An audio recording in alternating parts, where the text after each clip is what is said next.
कारवां अहले बैत शाम से लिखा हुआ है 1 साल के बाद, और करबला की तरफ रवाना हुआ। उसी की यादगार में ये काफिला निकाला गया। उस वक्त यहाँ बहरहाल हम लोग भी अरबईन के लिए निकल चुके हैं, अरबईन के लिए हम लोग भी जा रहे हैं। ये काफिले भी बहरहाल वहाँ से रवाना हो चुके। यादगारी में दुआ करते हैं इंशाअल्लाह परवरदिगार से, पालने वाले से माबूद आप सबकी ज़िंदगी दें और आना नसीब करें। सामने बीबी मासूमा का हरम नज़र आ रहा है, गुंबद नज़र आ रहा है, गुंबद बारगाह और कारवान अल-मुश्तबा इस वक्त यहाँ पर मौजूद है। उसके अफराद सारे मौजूद हैं और सामने कब्रस्तान शेखैन है। इस वक्त हम लोग ज़्यारत के हटते नज़र देखें कहाँ तक, कितनी दूर तक देखें, ये अलम ही अलम दूर तक नज़र आ रहे हैं। ये सारे अलम और सारे दस्ते अंजुमने इस वक्त आ रही हैं इन सब ज़ियारत के लिए। इंशाअल्लाह ज़रूर दुआ गो हैं आप इन सब बारगाहों में कि परवरदिगार आप सब की जो शरई हाजतें हैं अहले बैत अताहार के सब के लिए इंशाअल्लाह वो शरई हाजत इनायत करें।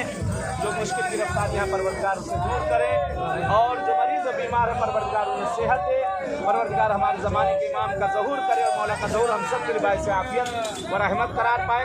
चलें इजाज़त चाहते हैं इंशाअल्लाह, जैसे यहाँ मुलाकात हुई सरज़मीन क़ौम पर, ऐसे ही आप सबसे मुलाकात होगी इंशाअल्लाह सरज़मीन करबला और दीगर मज़ारात और दीगर मकामात में इंशाअल्लाह। तब तक के लिए इजाज़त चाहते हैं। अस्सलामु अलैकुम व रहमतुल्लाहि व बरकातहू।